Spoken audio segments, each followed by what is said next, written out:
আসসালামু আলাইকুম এইচএসসি 2026 সালের পরীক্ষার্থীরা, আপনারা জানেন আপনাদের ইংলিশ ফার্স্ট পেপার বইয়ের শেষের দিকে রিডিং ফর প্লেজার বলে একটি অংশ আছে।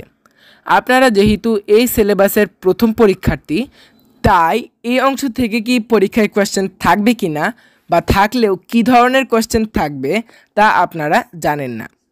যাই হোক, পরীক্ষার জন্যই হোক বা প্লেজারের জন্যই হোক, এই অংশের সবগুলো স্টোরি, পোয়েম ও ড্রামা সম্পর্কে আপনাদের ক্লিয়ার কনসেপশন থাকতে হবে। আজকের ক্লাসে এই অংশের প্রথম স্টোরি সম্পর্কে একটি সুন্দর ধারণা দেব। এতে আপনি স্টোরিটি পড়ার সময় খুব সহজেই বুঝতে পারবেন। আর হ্যাঁ, আপনি এই গল্পটি বাংলায় পড়লেও দেখবেন প্রথমে বুঝতে কষ্ট হচ্ছে, খুব কঠিন বাংলা ইউজ করা হয়েছে এই গল্পটিতে। এই স্টোরিটি পেজ নাম্বার পাবেন। রিডিং ফর প্লেজার অংশে যে স্টোরিগুলো আছে তার মধ্যে রোকেয়া সাখাওয়াত হোসেন এর সুলতানাস ড্রিম হলো একটি। আজকে আমরা সুলতানাস ড্রিম বা সুলতানার স্বপ্ন এই স্টোরিটি সম্পর্কে জানব। শুধু বাংলায় স্টোরিটি সম্পর্কে জানব। বেগম রোকেয়া সাখাওয়াত হোসেন এর সুলতানাস ড্রিম একটি কালজয়ী কল্পকাহিনী এবং নারীবাদী রচনা। 1905 সালে লেখা এই গল্পটি মূলত ইংরেজি ভাষায় প্রকাশিত হয়েছিল। এই গল্পটিতে নারীদের নেতৃত্ব পরিচালিত একটি জগৎকে দেখায়। এই জগতে তারা বিজ্ঞান ও প্রজ্ঞা ব্যবহার করে সমস্যা সমাধানের ক্ষেত্রে গল্পটি নারীবাদ এবং নারীর বিশাল সম্ভাবনাকে তুলে ধরে। এই গল্পটিতে পুরুষদের অধিক ক্ষমতাধর হিসেবে দেখা হয়। এই পুরুষতন্ত্র নিয়েও প্রশ্ন তোলা হয় এই গল্পটিতে। সুলতানার স্বপ্ন গল্পে প্রধান চরিত্র সুলতানা ঘুমিয়ে স্বপ্ন দেখে এক অদ্ভুত দেশ, যার নাম নারীস্থান বা লেডিল্যান্ড। এই স্বপ্নের রাজ্যে সব কিছুই আমাদের পৃথিবীর ঠিক উল্টো। এখানে নারীরাই সমাজ পরিচালনা করে আর পুরুষরা থাকে পর্দার আড়ালে, যাকে বলা হয় মর্দানা। গল্পের শুরুতে সুলতানা নিজের ঘরে বসে ভারতীয় নারীদের অবস্থা নিয়ে ভাবছিলেন। তখনই তিনি এক অদ্ভুত স্বপ্ন দেখেন।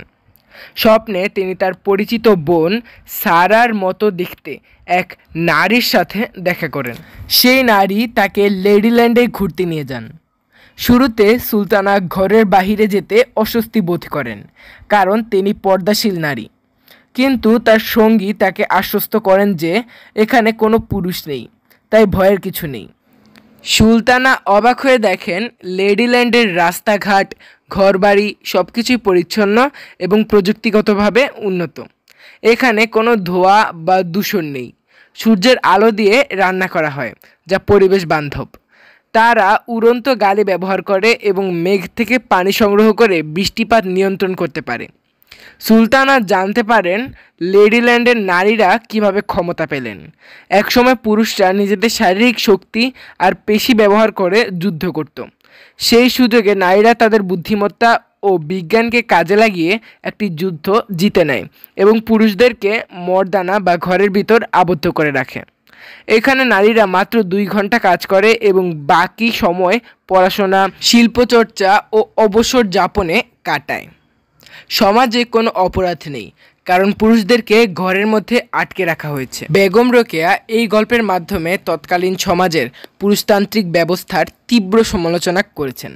তিনি দেখিয়েছেন পুরুষরা যদি শুধুমাত্র শারীরিক শক্তি এবং ক্ষমতা দেখানোর বদলে বিজ্ঞান ও মেধার চর্চা করত, তাহলে সমাজ আরও অনেক উন্নত হতে পারত। এই গল্পে তিনি নারী শিক্ষার গুরুত্ব, নারীর মেধা ও বুদ্ধিমত্তার অপার সম্ভাবনা এবং একটি আদর্শ সমাজের চিত্র তুলে ধরেছেন, যা আজও প্রাসঙ্গিক।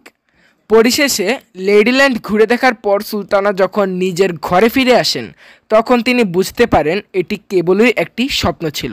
তবে এই স্বপ্নের মাধ্যমে বেগম রোকেয়া এমন এক সমাজের চিত্র আঁকেন যেখানে নারী ও পুরুষের সম অধিকার নিশ্চিত হয়েছে। এই ছিল আমাদের আজকের স্টোরিটার সারসংক্ষেপ। দেখা হবে পরবর্তীতে। ভালো থাকবে সবাই। আল্লাহ হাফেজ।